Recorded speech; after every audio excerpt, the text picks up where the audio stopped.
More Clinton controversy. Fox News has new evidence about what was going on at the State Department within hours of the attack on the American consulate in Benghazi. Fox News Chief Intelligence Correspondent Catherine Herridge joins us. Catherine, what do you have? Well, thank you, Greta. These emails were obtained through a federal lawsuit, and what it shows is that Mrs. Clinton's really closest principal aides were running interference in the hours immediately after the terrorist attack, and that would include Philippe Reines, who is largely described as Mrs. Clinton's principal gatekeeper. And everyone in Washington's known Philippe for years. That's right. And then Cheryl Mills as well, who is someone, as you know, who has been with the Clintons really for decades. And what the email traffic shows is that Cheryl Mills told the State Department senior spokesperson to stop answering reporters' questions. But now, was this within the hours of Benghazi? Like the attack was not even over yet. Okay. We hadn't had the second wave of the attack. Well, that would sort of make sense not to answer questions if they didn't know what was going on at that point. It would, except for the fact that the questions were very legitimate questions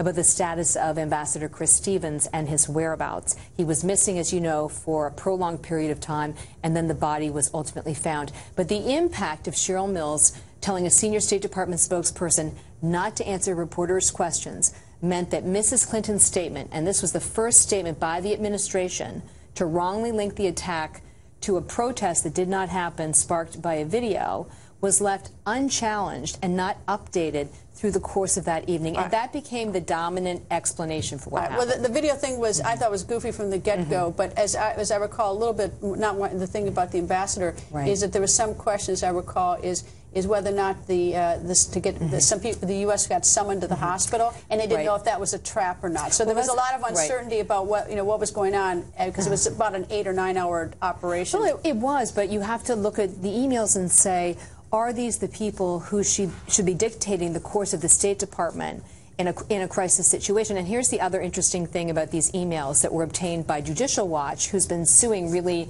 from day one to get this email communication, is that there's nothing in the emails that's been produced either to Mrs. Clinton's email accounts or from Mrs. Clinton's email accounts. And really the only explanation, wait a second, the only explanation is that her aides would kind of communicate offline, get the directive, and then sort of dive into the State Department email pool and send that out. I don't know about that, but what I think is weird from that night is, where's the commander-in-chief?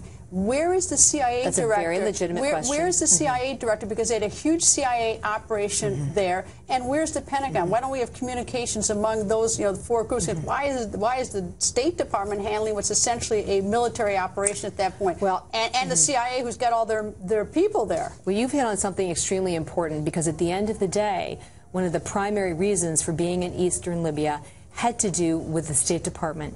The operation by the CIA was one of the largest of the operations in Africa and also the Middle East. So you think the CIA director, when the CIA is under attack in Libya, might be someplace to be found in this?